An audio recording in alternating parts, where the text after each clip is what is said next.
What's up guys, you're watching blastaway.eu and today it's all about GINTAMA.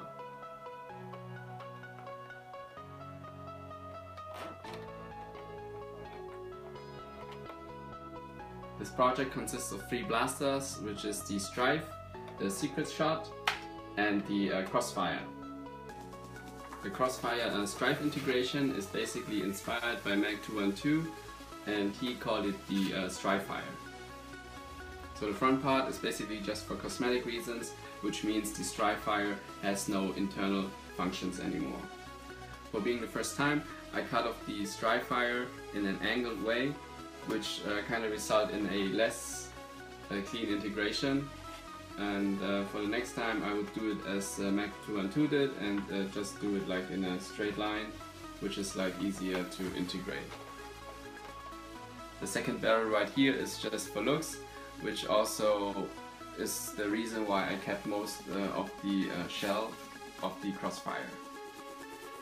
Moving on to the Secret Shot integration, which is basically just bolted underneath the Crossfire using like wooden spacers like I always do, and I also covered up the gaps using styrene foam.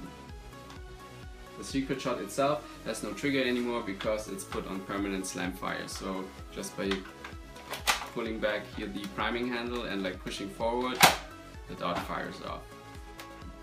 The stock here in the back is also taken from the Secret Shot, which I kind of like took off of the main blaster and I put it onto this connecting part of a recon stock. Another nice feature is the clip holder, which is actually really easy to make. All you need to do is like to put in the clip holder of the recon stock and like glue it inside, and it works basically the same way. So just put it in, just move around a little bit, but that's not really an issue. The Stryfe itself has no special modifications like just the standard ones, except the engine brake modification, which means whenever you release the rev trigger, the motors will just brake right away. If it's the first time you hear about the engine brake modification, just check out my M4 replica video where I have like more information about how to do it and stuff like that. The sight up here looks like the Nitron scope, but this one is actually from a off-brand Nerf blaster, and the difference is that it's just a shell and you can look right through it, and it doesn't have that fancy lighting, which actually is not really good for gameplay. The paint job is pretty straightforward, and I've actually used this automotive chrome kind of spray paint, and the thing is that this chrome effect goes away whenever you put on like the clear coat. So that's kind of a bummer, but without the clear coat it just wears off, and just by touching the blaster you get like all this chromy silver stuff on your hands. So yeah, that's how it is. So apart from the black details, what's special about this build is that I used like pieces of styrene foam and cut it like into triangles, for example, and then glued it on to this spot here and also right here, while also this piece is like just one piece of styrene foam which is like wrapped around the Secret Shot stock, because it has that like kind of weird pattern on it and it's really ugly, so I kind of covered it, and also with the other paint it looks really nice, I think. Now I show you the blaster firing.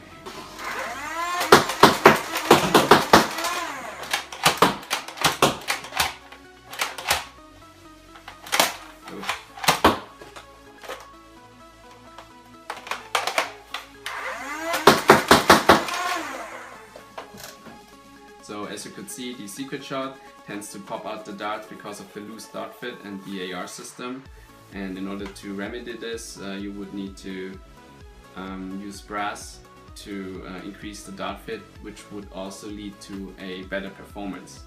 But I myself don't really feel like doing this right now because brass is kind of expensive, and yeah, I don't really need the better performance. And of course the handle down here is a little bit small and you tend to slip off, but for one reason is that I have no real experience in playing with the blaster, so I was just showing off the operation. and because the priming is rather short, I didn't feel like making a big handle out of it, so I think it's okay as soon as you get used to it. So that's basically it. This blaster has been really popular in the Nerf modding community, like especially because I didn't expect it, because of course I do like the blaster itself, but it's not really one of my favorites. So let me know what you think, and I'll see you next time.